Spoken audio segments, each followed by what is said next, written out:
All right, I would like to welcome you to our annual meeting for Mass Bay Girls Lacrosse League. My name is Christine Haberman. I'm the Executive Director of Mass Bay Girls Lacrosse. We're excited. We've got lots of really great, exciting things that are going to happen this year. So we have the annual meeting. This is the first time we've ever done it as a virtual meeting. So we're trying it this year, and we're going to see how it goes. So welcome, everyone.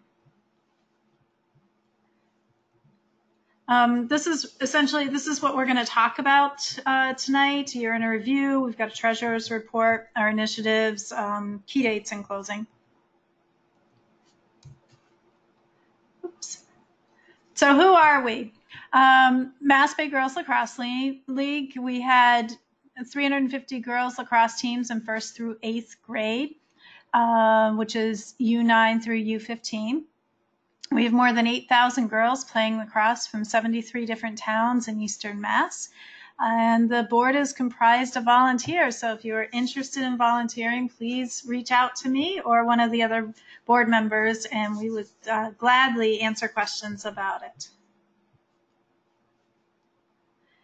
Okay, our mission is to promote girls' youth lacrosse in an environment that emphasizes fun while developing skills, teamwork, good sportsmanship, self-confidence, and integrity. So really want to emphasize the fun. That's what we're all about. We want this to be an enjoyable experience for the players because if they're having fun, they're also going to grow and they're going to increase their self-confidence, and hopefully they're learning some life skills. So what are the benefits of belonging to Mass Bay Girls Lacrosse? We are the largest all-girls youth league in the nation. One of the reasons that we have such a strong league is because of all of its members, but we also have the leadership. We have division directors who are out in the communities. They're there as resources for everyone. We have the infrastructure, whether it's policies and procedures, it's technology, it's communication, and people. We have coach and player education. We've done that through PCA courses in the past for players and parents. And we obviously have a lot of coaches training, and we are hoping to bring in more player education this year. Technology, we have a schedule.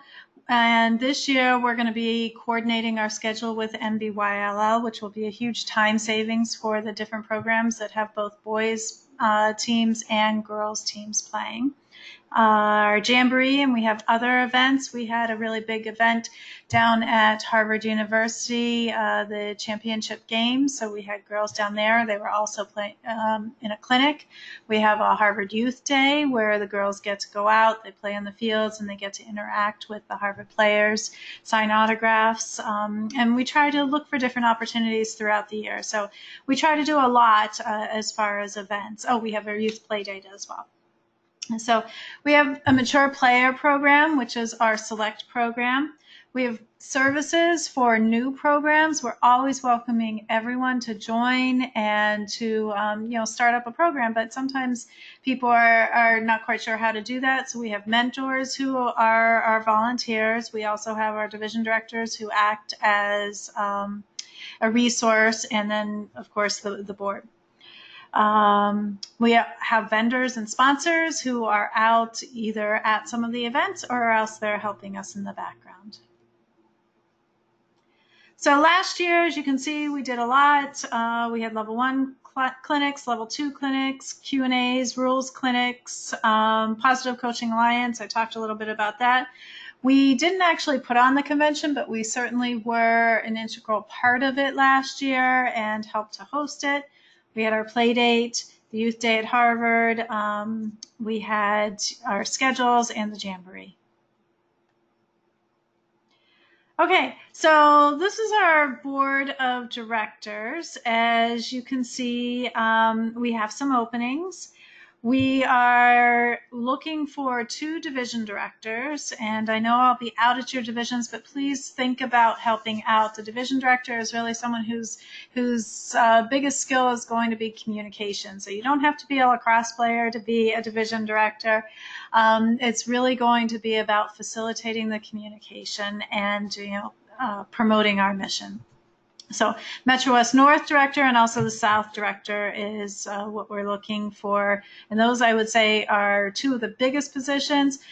Sportsmanship and compliance is also a really big position. We had the division directors who helped out with that this past year, but it would be great to have someone who would be able to lead that effort. So from the treasurer's report, sort of a little confusing sometimes because of where the calendar year is versus where we are in the calendar year. So as you can see, the actual amounts from 2017 are in blue. The projected amounts are in that sort of red color, and then our budgeted amounts are in the green color. You can see that our town fees, they decreased a little bit last year, as did our Jamboree fees. Basically we had some towns who pulled some teams out, and so that shows in the revenue there. We also were able to secure a few more dollars in the way of grants and sponsorships, so that's why our income increased there. So as far as our expenses go, again, our expenses remain high. We are adding into our equation scheduling fees. We hired a scheduler last year based on feedback from all the towns who said, we think we can do the scheduling better. So we're going to talk a little bit more about that, but we did hire a scheduler, and so that's reflected in here. Based on what our numbers were last year for revenue and where our expenses are, we are increasing the team fees, and this will allow us to help to cover the cost of the scheduler. It is not going to cover it all, but we're going to use some of our other funds that we had remaining and sort of see how things go this year as far as registration. But hopefully we'll be able to cover it. So last year we did have some other expenses from the Jamboree that we weren't expecting, but we got a grant to help cover it, so it about balanced out. But going forward, we're a little concerned about that. So this is what the fees are going to be for next year. You'll notice here that I say Classic League, and so really that's our recreational league. We have changed the name, one, to better match the MBGLL's program so that there's less confusion there, but also that word recreation sometimes has some negative connotations for the kids who think, oh, I'm not good enough for certain other leagues, and that's not true at all. This is a town program. This is an opportunity for the kids to play with their friends and really promote their town and lead their town. So we wanted to make that name something that would hopefully stand out. So we changed that to the Classic League. Our Select League, obviously, we're going to bring back our 2-game Select League again. Those will be the last 2 weeks of the season. And then we have our Jamboree.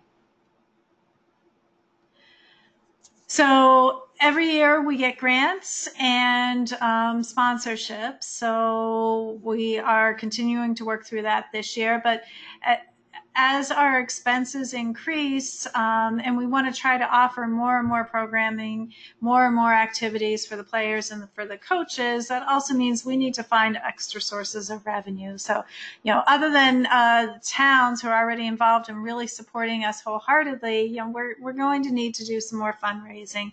So here are some ways that anybody can help. If you please share this, but we can accept donations on our website, via Facebook. If you place orders on Amazon, you can select Mass Bay as your charity, and then a percentage of those qualifying purchases go to Mass Bay. We've also signed up with Benevity, so for corporate sponsors, if we get a donation, if you have matching available from your company, that will work through Benevity. And then one of the other things I just wanted to mention is at our Jamboree, we always have some vendors who are donating part of their sales back to us. And one of those vendors is the Northwest Designs, who does our event apparel. So, doing all of those things really do help support our league and help keep our costs down.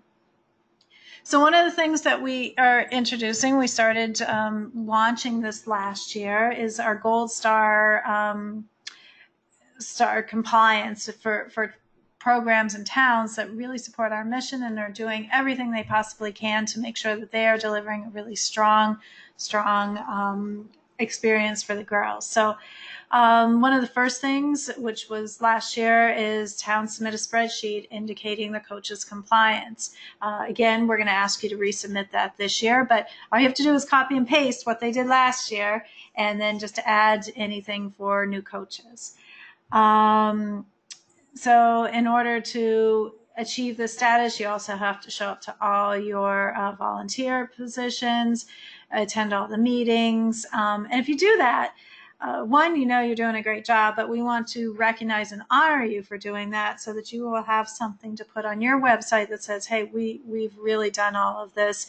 We are providing a strong program for our players, and hopefully that will increase enrollment of players, because when parents are looking and are out trying to figure out what program, what sports they're going to put their kids into, hopefully they'll say, oh, this is a really, really strong program. They really are investing in safety. They're investing in training. I want my daughter to be a part of this. So, so one of the things, we've collected all this information. We just need you, anybody who thinks they qualify, to just follow this link. Just submit it. It's really a quick little online form that just says, you know, this is who did what. And we'll get your logo out to you, something for your website. So we're really looking forward to filling this up and populating it, and we'll be posting all the results shortly. So one of the things that's really important to our league is trying to steward the sportsmanship of the programming. And so our division directors are amazing at, if we receive feedback that's something that's a little nerve-wracking on the fields, not exhibiting good sportsmanship, we're following up. So we may not tell everybody exactly what we're doing and exactly what the conversations are, but we try very hard to reach out to someone, a town administrator, whoever it is, to say, hey, we received this feedback and we are following up on it, so that you at least know that we are working on it. This year we received, or this past year, we started the after-game surveys, the post-game surveys, which were incredible for getting feedback about what's going on in the fields. You know, we are only a small number of board members. We can't be out at all these games. So that feedback is crucial. And that's where we got a lot of the information that we were following up on. And I think our sportsmanship issues were down a lot this past year. So that's all terrific. I do want to say, you know, this is about communication, about working things out, making sure that everybody understands that we're going in that same direction and following our mission. It's not set up to penalize towns. So compliance tools, this will be in your division meeting presentation as well, but just wanted to give you a heads up. I've got 3 different sections where you can find information, and it's on the website. So under our online forms, you will be able to just automatically put these forms, and you'll fill these forms out. No more paper. I'm trying to get rid of the paper. You know, last year was a starting point. So one of the things that we're trying to do to improve upon that process is putting as many of these forms as we can online. So we have the Jamboree team roster that's going to be required. This year it was required last year as well. If we'll do that after the teams are registered, so you can go through and actually select your team. So that's not up yet. Game change request form is already up and online, so you'll be able to see that there. Field information form, I put that up, grade waiver request form, and town compliance form. So those are all up on the website already under online forms. I think you'll also see them in the left-hand column that's going, you know, vertical column there. So under individual registrations, we are putting all the waivers online. So we have participant waivers for coaches and for MBGLL board members. We have waivers for officials, and also for players. So this way we're trying to take some of that paperwork, some of that burden off of the town administrators. Just send your players, send your coaches straight to MBGLL, and we'll collect all that information and collate it so that it's under your folder, so that we know exactly how well your town has complied with that. We are going to have a coaches registration form. I can't open that up until the teams are registered. Again, there'll be a question in there where they select which team they're associated with. Same with the participant waiver, and also the Jamboree team rosters after they're registered. All right. And, I see I have Jamboree team roster 2 places. Interesting. It's going to be in one place, and I'll have that fixed by the division meeting and figure out where I want it to be. Under documents. So if you go to our website under documents, there's still that tool for tracking coaches compliance. It's a spreadsheet that's there. And there are 2 other forms, a reimbursement request and also an officials payment voucher if you are paying by voucher. All right, again, this is just to recap what towns. If you go to your site, please link to MBGLL site. You'll be able to, if you go under technology on our site, you'll see the steps that are there to link your town with ours, or your town's website with ours. You should have a wave on there indemnifying the town league and MBGLL. That's part of the participant waivers. So, we're trying to get it both places so that everybody is covered. Player registrations, you should be taking registrations through your own town site so that so that every player is for sure a U.S. Lacrosse member. We need that automatic U.S. Lacrosse verification so that our insurance covers us. Have players and coaches register on MBGLL. We talked about that. Submitting the rosters, and supply us with your proof of compliance, which is that last town compliance form. All right, coaching cards. So we started these last year. It was a little slow in rolling out. We had some difficulty with the manufacturer. We only have one option of a manufacturer, so we are sort of linked in with this manufacturer. They were trying to find somebody else who was going to produce these cards. So we are not reissuing cards this year. If you already received a card, you should be good. Now, if you have taken a second level, like if you are level 1 certified last year, you took a level 2, send that information in to us. We will get you a new card so that your card is updated. Otherwise, what we're going to do is we'll be giving you stickers to put on the back after you've taken your rules clinic or your rules Q&A.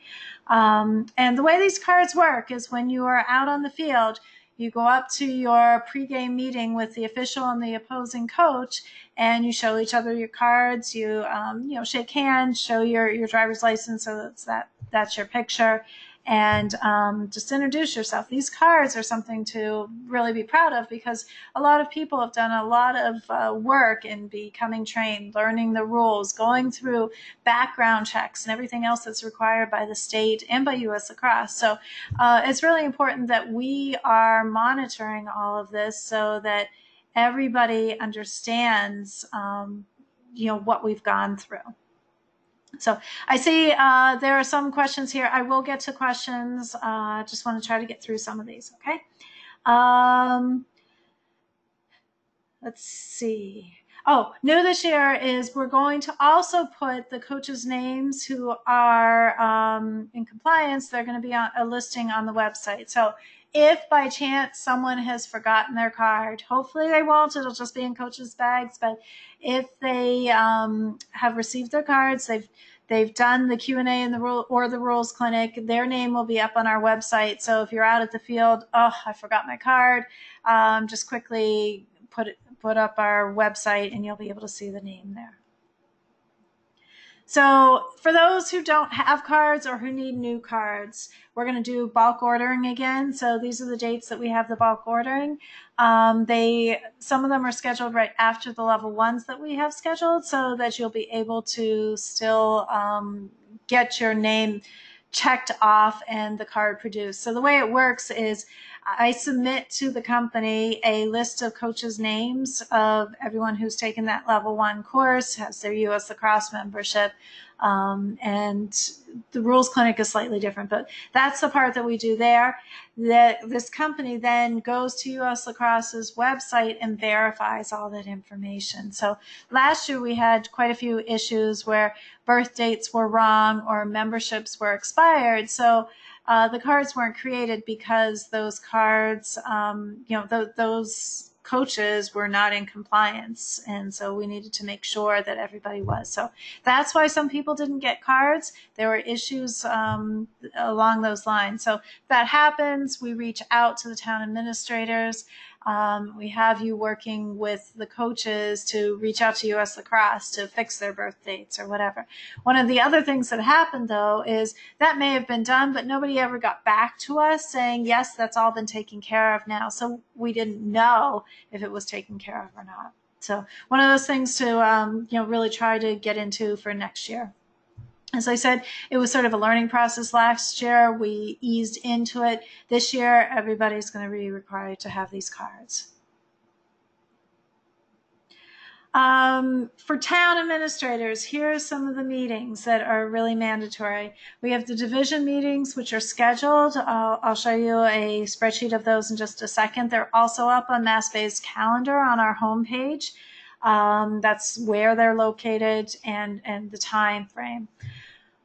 Division meetings this year are going to be extremely, extremely important. So please, please, please, they're mandatory, but we really need you there. We're going to start working on the schedule already in the fall. So we're going to review fields, and we're also going to review what your thoughts were from the schedule from last year. So were you placed in the right scheduling pool? Did you have competitive games, or were you in the wrong scheduling pool and you were getting not competitive matches? Were you driving too far? Do you think that because you were on the line of one of the divisions, you really wanted to play the towns that were directly around you? So we're going to have all those opportunities to do that this year, but we need you there to give us that feedback. So that's part of that.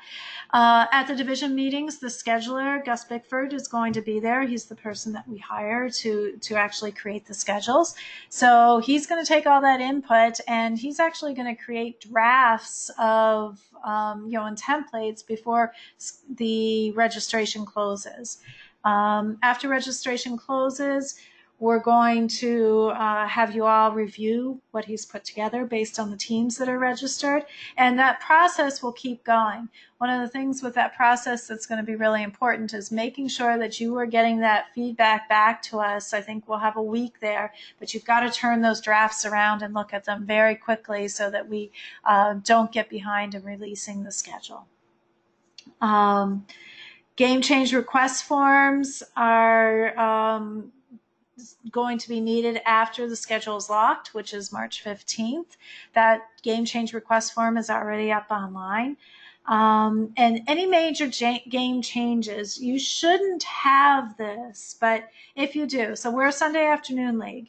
If you don't have the field on Sunday afternoon, or you think your field's going to be closed that first week and you're scheduled for a game, try to reschedule it, but get those reschedules, if there are going to be a lot of them, get those done before we go and start the first game, because we don't want to keep making schedule changes throughout the season. It just creates havoc across, from the assigners to the officials to the players to the families, the opposing coaches, the schedulers, the division directors. There's so many people that have a lot involved and invested in this schedule that the more advance notice that we can have, the better.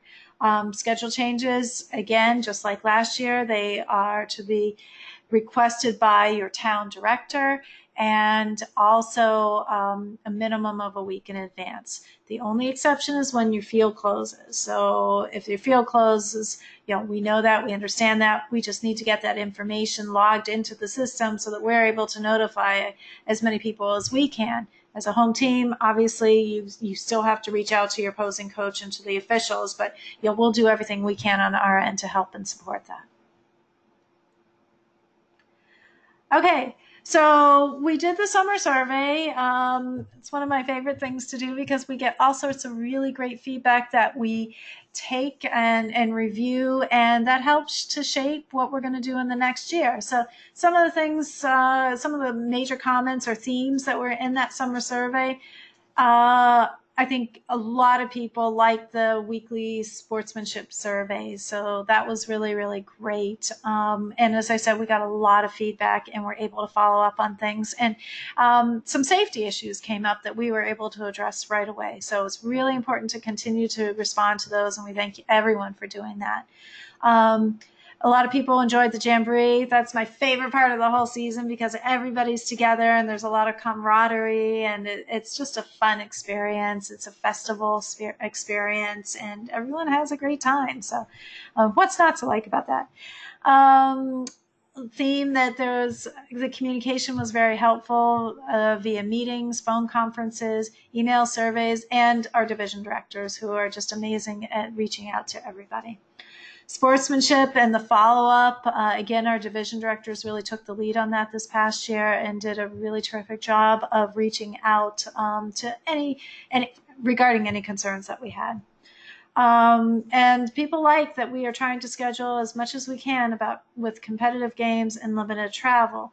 The thing to remember about competitive games is it's based on how the teams are reporting their competitiveness and where they are putting themselves in the scheduling pools. So we did have some teams that were in the wrong scheduling pools last year, and so we've made note of that, and we'll fix that up for this year. But we're going based on what you are registering yourselves as. So please try to really assess the level and skill of your players so that we can get those matches really competitive for you. Some of the other things that people wanted, online forums, which is why there's such a push to put all of those forums on MBGLL. I, for one, also vote for online forums from the Jamboree. I've got this big, huge box full of papers there. And so, as much as we can get online, we can organize them so much better. So we're going to try to do as much of that as possible. There was a lot of feedback about scheduling and about wanting someone to schedule. I think we really are extremely lucky because I know a lot of our towns have girls programs in MBGLL, and the same towns also have boys programs in MBYLL. We have the same scheduler, so he is going to be able to manipulate the fields and for openings. And I know a lot of you town administrators, you were doing that, and you were saying, oh, well, I can only put the girls in this section or this time of the day because I've got the boys there, but then our schedule comes out, the boys comes out, they're on the same days, and so everybody was reworking the schedule. The scheduler is going to do all of that, which will be a huge time savings for you. So I'm really excited to see that working this year. I think that's going to be just a really big plus for our season. And then pretty much across the board, people wanted more officials. We wanted to address the officials issue. And I'd say that I think it was about 70% said, yeah, bringing the junior officials program in-house is probably a good idea. Now, we are not doing that this year, mostly because we had to pick and choose where do we want to focus our attention. So if we can get more volunteers and more people helping out, if someone really wants to lead that, then we can really go forward with that. But we want to make sure that any initiatives that we undertake are successful and they're done well. So we had a meeting over the summer and we picked and chose what we were going to focus on this year. And we have some things that we are starting to work on this year that will be implemented next year. So one of our new initiatives this year are round robins, and they're happening this fall.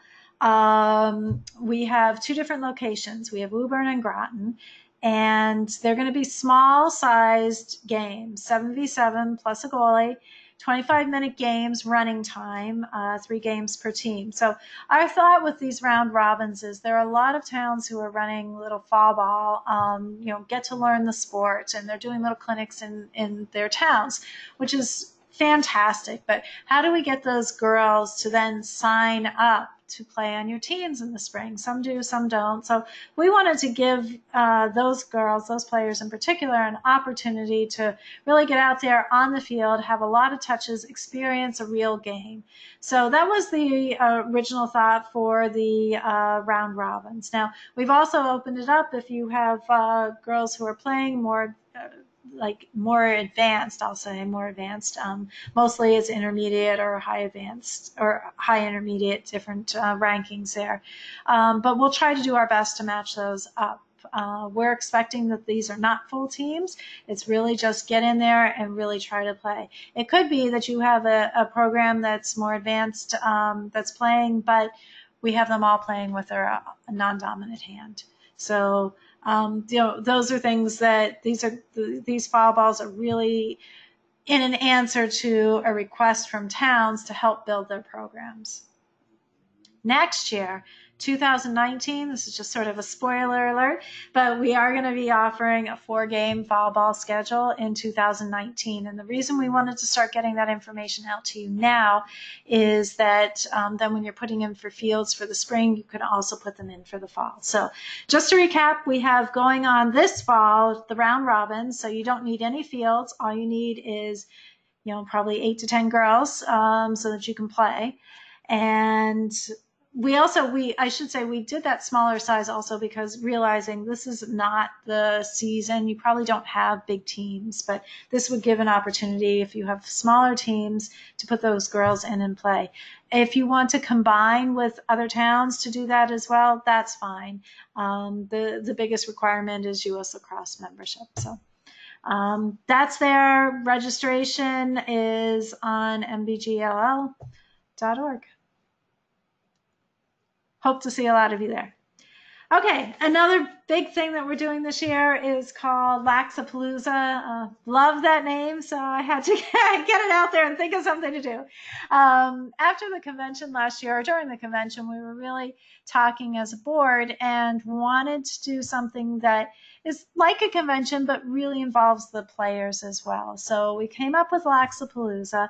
We'll have some indoor space. We'll have turf space so we can bring some different teams. It may be by a lottery. The board members will obviously get an option to be there, but we want to open it up to as many people as we possibly can to have some time. They have 2 beautiful turf fields there. They've got an indoor gym, and so we'll do that. We'll have some talks that are going on that are maybe geared towards players as well as coaches. We're going to run our youth play date there. The youth play date is an opportunity for teams, full teams, to get out preseason and shake off those cobwebs and just practice. And then the officials will also be there and practicing. So that's going to happen. One of the other ideas that we had for Laxapalooza is to hold tryouts there for select teams. And so that would be a great way to bring the girls and players into this Laxapalooza. But one of the reasons we are suggesting that is every year we get questions from coaches. How do we hold a tryout? And so this is a way that we can model this and everyone can participate in it. It's not to say that, hey, we're going to pick your teams. By no means are we doing that, but we'll have some people there who are able to give you sort of a review sheet. This is what we see these girls are the stronger girls that you might want to consider for your team. So hopefully that'll work out really well. There's much more that we're going to do there. So I wanted to just share that with you. We don't have the registration open for that, but we will be opening it up shortly. All right, talked about other initiatives. We're going to start working on a fundraising tournament now, and hopefully it will be available. So we're going to start it now, do all the marketing this year for launching it the following year. Again, we want to make sure that we are really focusing our efforts and providing a quality job with all of our initiatives. In-house junior officials program, again, we know that there's a demand for it. I think it will be a really fantastic opportunity to help us recruit officials. We'll have the juniors with every town, but that will open up or free up the adults who are now officiating the junior or the U9 and U11 games, that will give them some extra time so that they can be officiating the U13, U15 games. And hopefully that will help with the shortage of officials. So again, something we want to put all the plans in place, make sure that we've got all the guidelines in place so everybody knows what's going on, so that when we launch it, it will be successful.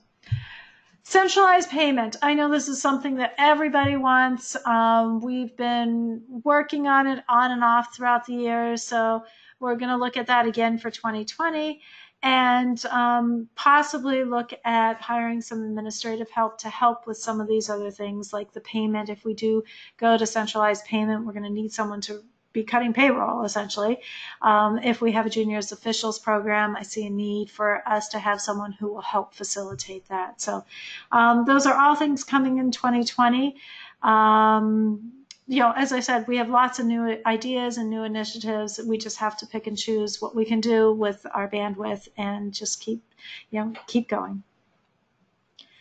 So continuing education, as you know, we pride ourselves on really educating as many of the coaches as we can, providing those tools, providing those resources so they can go out and coach, know what they're coaching. Our players are getting really, really good quality coaching, so they're not developing bad habits, especially in these foundational years when they are just learning the sport. So it's much easier to carry on and really succeed in lacrosse if you start out with a good foundation. So really invest in training.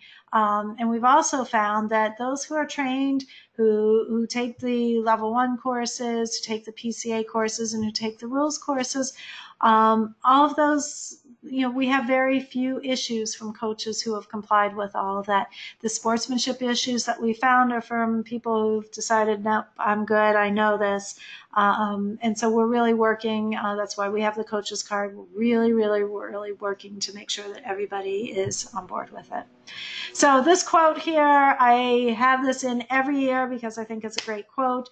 Only 5% of kids who play for a trained coach quit the next year versus 26% who play for an untrained coach. So that's really telling. We do a lot of work. We invest a lot in our players, so we want them to enjoy it and continue. So every 2 years, a coach is required to participate in continuing education.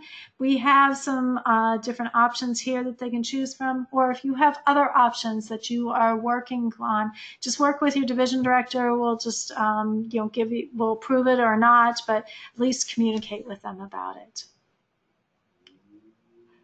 I should say one of the things that is on our website that's going to be in the division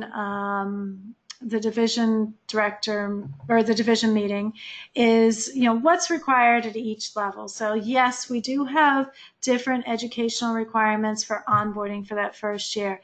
The second year, the only thing that Mass Bay is really asking for is the rules clinic or the rules Q&A. Everything else is like U.S. Lacrosse membership. It's the safe play, which you'll see coming out at the division meeting. It's a federal law, so there's nothing that we can do about it. There is background checks, again, state or federal law. So, the other things that are compliance, you should be doing no matter what sport you are participating in. So. And then the third year is that every other year of continuing education. So those requirements, they'll be in the division director or the division meetings that are coming up. So MBGLL Select, we developed it 5, maybe 6 years ago so that we are able to offer programming for those players who are more skilled. They've been playing with us since U9, and they really want to play at a higher level. And so we developed the Select program. I think it's a fantastic program because it's an opportunity for these skilled players to play with their friends, play with their town participants who are then going to be on their high school team. So I think it's a terrific opportunity for them. It's not club. It's traveling just the way we travel with our classic league. But it's a great opportunity for these girls to stay engaged and stay involved. Now, the rules are slightly different. They are high school rules. And I have to say, we've instituted playoffs. Last year's playoffs were really exciting, and we're going to do some other things that I'm going to show you in a minute that are really going to boost the program this year. We have noticed that some towns have been registering their select team in a different league, and so I wanted to talk to you about that a little bit because that doesn't seem to really be supporting our mission and supporting what we're doing. Now, I've heard people think that there's better competition, but really those towns that are doing that, they're just playing amongst themselves. They're just in a different league. But what that does is what happened when we showed you the revenues. So our revenues were down because some of the teams were not playing in our league, and therefore we have to increase our registration fees to be able to cover costs, to be able to offer, and grow our offerings. So I just wanted to have you all keep that in mind. We really, really are encouraging you all, if you have select programs, register them in Mass Bay Girls Lacrosse League. This past year and this year going forward, we're going to have two different leagues, one in the north and one in Metro West. We will develop one that's sort of south, Metro West South, if there is enough interest. So just tell us what you want, and we will gladly have that added. Just to recap, games are Friday nights. We can't start them before 6:30. And if there's a problem, you can't get that field, again, work it out with the opposing coach, but in general, it's a Friday night game. And as I said, we're going to continue the 2-game select league. So here we go. We had the North Shore Fisher Cats and the, oh, I got it wrong. It's the middle. Oh, it's going to come to me, and I know you're not going to be happy with me. Sorry. These are the teams that won last year. It's in my notes. I'll get back to you on North Shore Official Cats and... anyways, I will get back to you on that. It's on the tip of my tongue. But so these games were exciting. So what we did was we brought a U15 level. We brought 4 teams together to Chelmsford, and they played in a playoff game. And then the winners of that game matched up and were against each other for the final. Merrimack Valley Select. Yes, that's the name of the team. Okay. All right. I've got to ask again. Are you all able to hear me? I just got a text saying that someone couldn't hear anything.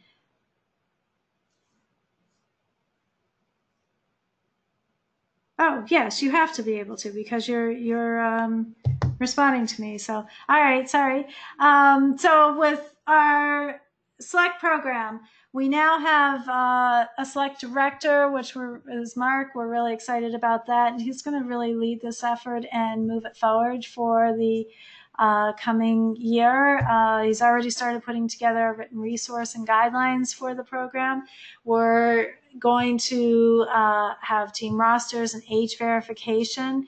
So that's going to be required. Nothing different than, any of the other competitive leagues. But at these playoffs, we're going to have a scorekeeper, a timetable with a flip chart. Want to have semifinals for U13 and U15. Put these finals on turf, not on the grass. As much as I love having those games right next to each other, we may have to do something different for next year. We're going to really boost this up and make this a lot more fun for giveaways, and hoping to video the final game so that everybody can watch, see what a great competition and competitive game it is. So lots of things going on with the select program, really building it up. So, we've done it for 2 years now, and it's really time to take it to that next level. So we're excited about that. All right. Our Jamboree. Last year we gathered at Chelmsford. I really love that we're able to bring all the teams together at one site. It makes it really easy. Had lots of positive feedback about it. It's always a lot of fun there. I am waiting to hear if we can return this year. They have a new AD there. I don't know if we're going to be able to go back or not. So if you do know of another location, please send that information to me. I'm starting to put feelers out, trying to look and see what other options we have. We need a lot of space. So we had, let's see, 1, 2, 3, 4, 5. We had 6 full-size fields. We could probably do slightly less, but we need a lot of space, and we had the same number of small fields. So if you know of a site that even gets us close to that, or 2 sites that are relatively close that we can be at 2 locations, but right in the same town, please let me know. If you know of an old airstrip that would be great for a jamboree, or fairgrounds that are relatively flat. I already tried Neshoba is the Bolton Fair. I guess I already tried there. But please reach out. Now, at our summer survey, we always get comments, do it where the boys do it. Well, we would love to have our jamboree at Devon's, but the boys are there, so they're using all that space, first of all. And I've already tried to get in there for different dates, and I can't get in there for the spring. So we need to find a different location. Devon's is not an option as much as I would love it to be. So if you have any ideas, please, please, please send them my way. Send me an email, director@mbgll.org. The other thing I wanted to say is our costs are really increasing in Chelmsford. The police department this year decided that we had to pay for everyone to work or risk not having the jamboree. So even though our hours decreased by about 5 hours, our invoice went up by $1,000. As I said, we have a new AD there. Our fee went up there. So we're really getting strapped there. And so if we can find another location that is good for us, that would be terrific. If we can continue to work with Chelmsford and stay there, again, love being there, love that everyone can participate at the same location at the same time. So we'll just see how those things unfold. There will be more to come.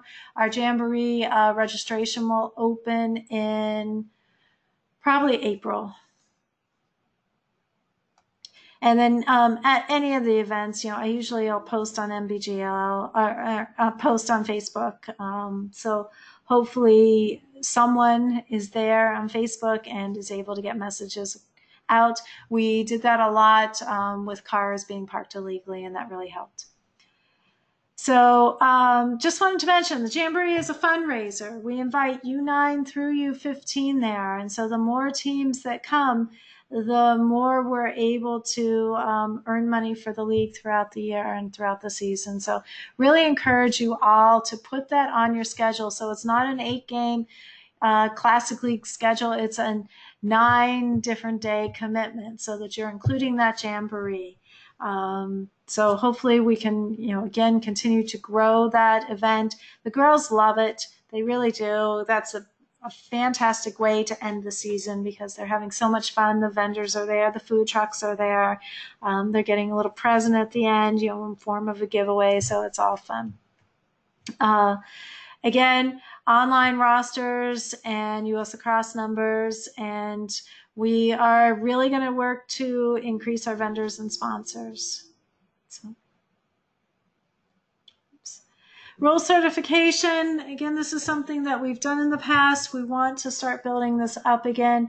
If you want to be certified with MBGLL rules and US lacrosse rules, this is what you need to go through, and we'll send you out a nice certificate. We have a clerk now. Julie Stolzel has transitioned into the clerk position, so she'll be sending out those certificates as appropriate.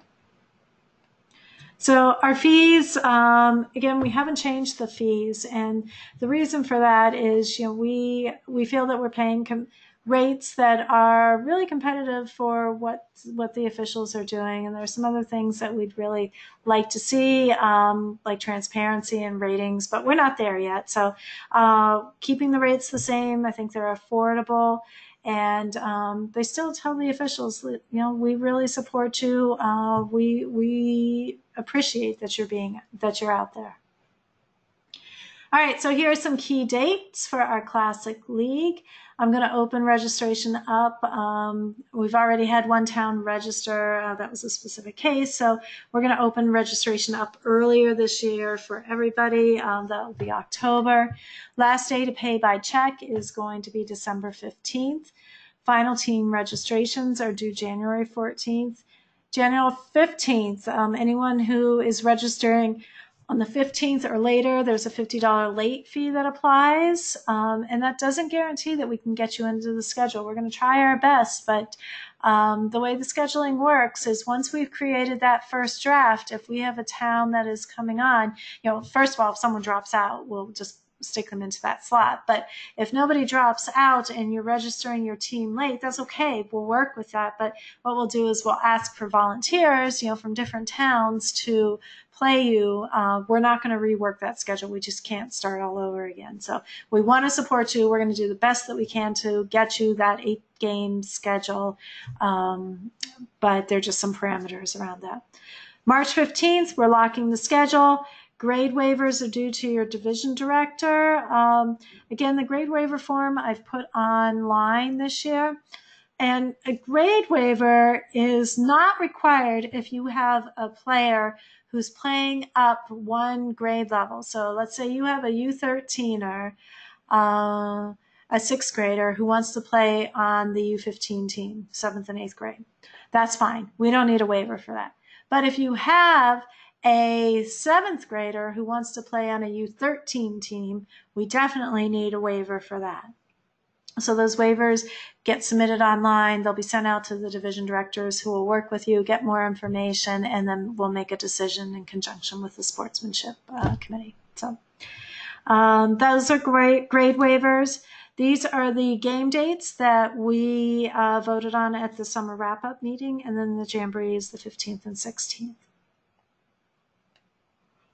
Our Select League is for U13 and U15 teams. Pretty much a very similar setup here for key dates, except that it's moved back a little bit. So I may open up registration October 15th. Traditionally, it's been November, but we may open it up in October. February 4th is the last day to pay by check. March 4th is the last day for credit card payments. $50 late fee applies starting on March 5th. We do have a mandatory phone conference every year, and this is really to go over what's registered, to make sure that everything that you think you've registered is what I'm seeing here, so we can create that schedule for you. These are the game dates and our playoffs. They're the Friday before the Jamboree at the Jamboree location. Here's a list of all the division meetings, where they're located, their times. So please put those on your calendar, get someone there, and have them bring with them, again, the fields that you're able to use for the boys and the girls programs, as well as your thoughts on last year's schedule. So training, one of the things that I had mentioned before is, we've always been really great about supporting lacrosse in New England and trying our hardest to just, be there for everybody. We found that some of the other leagues are taking advantage of that. So we are holding our own level 1 training. We have 3 different locations: Foxborough, Reading, and Groton. I think Reading and Groton are evening, weekday evenings, and Foxborough is on a Saturday. So you have different options of taking the U.S. Lacrosse Level 1 in-person training. We have one Level 2 training that is open to the public. I don't think we have enough coaches who'd be able to fill that up, so we are going to host a Level 2 that's open to the public. PCA clinics, those are on They're free to you all. You all have program leader portals on US Lacrosse. I'll have those links in the division meeting presentation, but if you go in there, that's how you access those PCA double goal coach clinics. So look for those on there. They're free for your coaches. So Rules Clinic, we're offering one in Lexington, and then we're going to be recording it and putting it online. So assuming the recording goes well, that's the plan. The Q&As are still going to be in person, and so we have 2 of them confirmed and scheduled, one in Lexington, one in Lakeville. Wellesley, I just can't do it. I need to wait another month or 2 before I'm able to reserve the room. We do that at the Wellesley Library, and we're going to host one in Bellingham, which we're just getting the final confirmations on. So hopefully that will be scheduled by the division meeting presentation. Laxapalooza, March 17, and you can register for these on mbgll.org.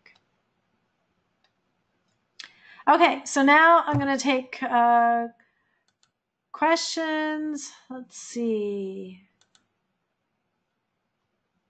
Okay. Thank you all who are telling me that you can hear me. I appreciate it. What if a coach never received a card last year but went through the level? So I'm going to guess that there was a problem with their US Lacrosse membership. Just submit their names again, and we'll ping US Lacrosse's site and see what's going on. One of the things we are going to need to do is to verify when you send in your compliance tracking sheet, we're going to be verifying that every coach has renewed their membership. We had a lot of people who submitted last year without renewing, and so they didn't get their cards until they did that. Okay.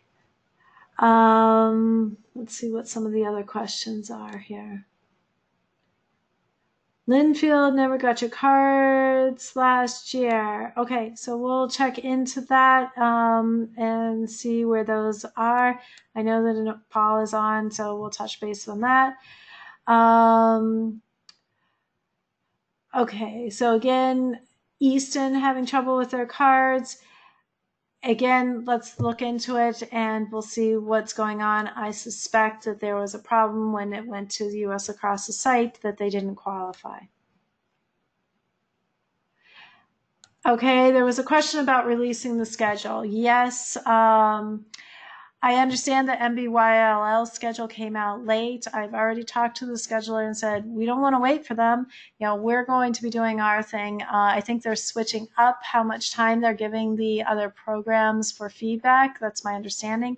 We're just starting earlier, and we're only going to have 1 week for revisions. So in between revisions and in between drafts. So it's all on you to get it back. And if you don't get it back, then, you know, you're going to have to live with what you get. So a lot of this is going to be done remotely, so you don't have to go to a meeting. So that should reduce some of the issues that we had last year. But we do need everybody to do this quickly and turn this around quickly so that we can get the next draft out and get to it as fast as we can. Again, I did tell the scheduler, no, we're not going to wait for anybody else. They're going to have to work around us. If we're getting our information, and we do submit we close our registration, and get all of our information to the scheduler earlier than they have in the past, and we're going to continue to do that. So I assume this is going to be a little bit of a work in progress this year, as our first year as we're rolling it out.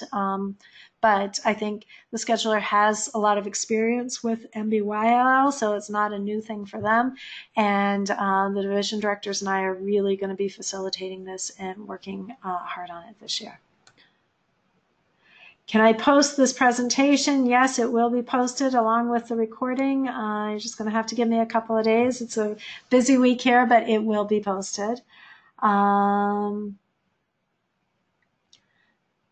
Talked about coaches not receiving their cards.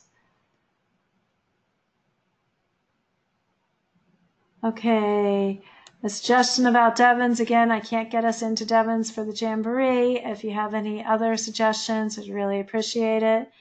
Can we get a rules Q&A for the North Division? I am not sure. We only have 4 that we can do, and we usually do it up in the north. Well, we have the one rules clinic in Lexington, which I guess is close, and I think Wellesley is not that far. I know a lot of people from the north do go down there. This year we're really trying to support the south, so we are going to put one that's further south down there. So I'm going to try, but I can't guarantee that. The 2-game select league, there was a question, can you describe that? So the 2-game select league is really for those towns who have an interest in participating in the select program, but maybe don't have buy-in from parents, aren't sure if you have how it's going to work with practices, or you just want to try it out. So the 2-game, you can sign up. Again, you can combine with another town to form a team, and the 2 games are just going to be the last 2 Fridays of the season that you'll be rolled into that schedule at that point, and you'll be playing other teams. What is PCA training and who does it? So PCA stands for Positive Coaching Alliance. It's an international initiative for a methodology for training and for coaching, so that we're coaching in a positive manner, not a negative manner. It's very effective, and it's something that we really have taken on and embraced for a long, long time. So again, Positive Coaching Alliance is something that you can get for free online through US Lacrosse through your program leaders portal. Will the Laxapalooza count for continuing ed? That's a good question. I think it's going to depend on what kinds of talks we have there. So not sure yet, but we'll figure that out and we'll let you know. Okay, so Menden Upton didn't receive coach's card, so we've got that listed.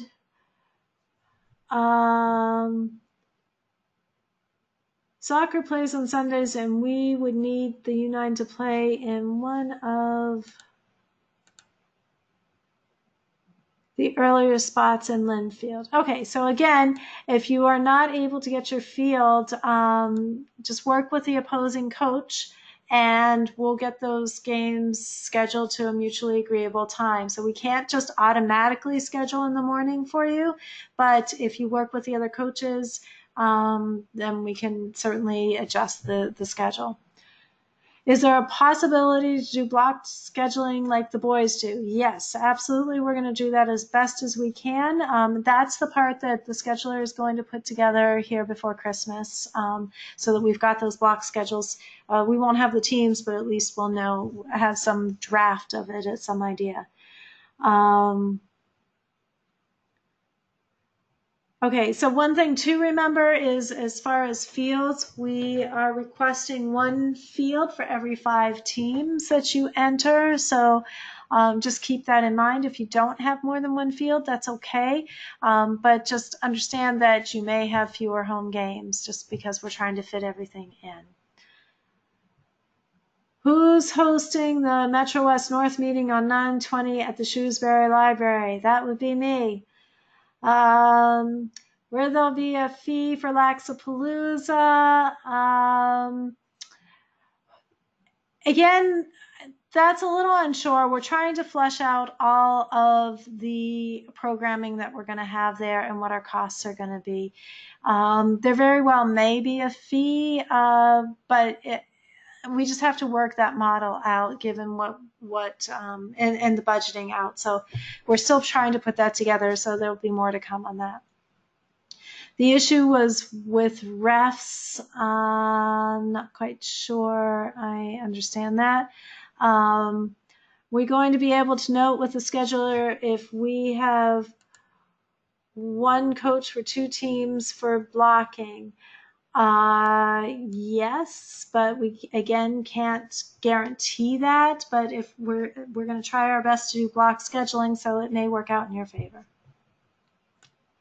All right, so those are all the questions that I see here.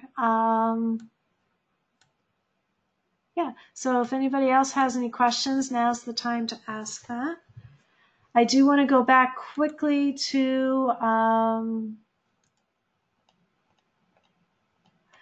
to the division meetings. There's any way to do a select team 2-game schedule for U11s? Probably not this year for sure. That's something that we would have to vet out with everybody to see if there's interest in it. U11 is really, there are some towns where it's their first entry into the program. And so, I just don't know. We don't even parity schedule at U11, so that's something that we'd have to talk about a little bit further. Okay. Let's see if I can get rid of this. So let me go to the end here. So additional information. Please bookmark MBGLL. I'm starting to really ramp up and starting to put new information on the site, so it's a great resource for you. Also Facebook. I've already posted some of the new rules that are out there, some of the things that are happening, fall ball, more information about fall ball, round robin. So please go to the Facebook and like our page, follow our page. I also have that feeding on our homepage, so you should be able to get that information there as well.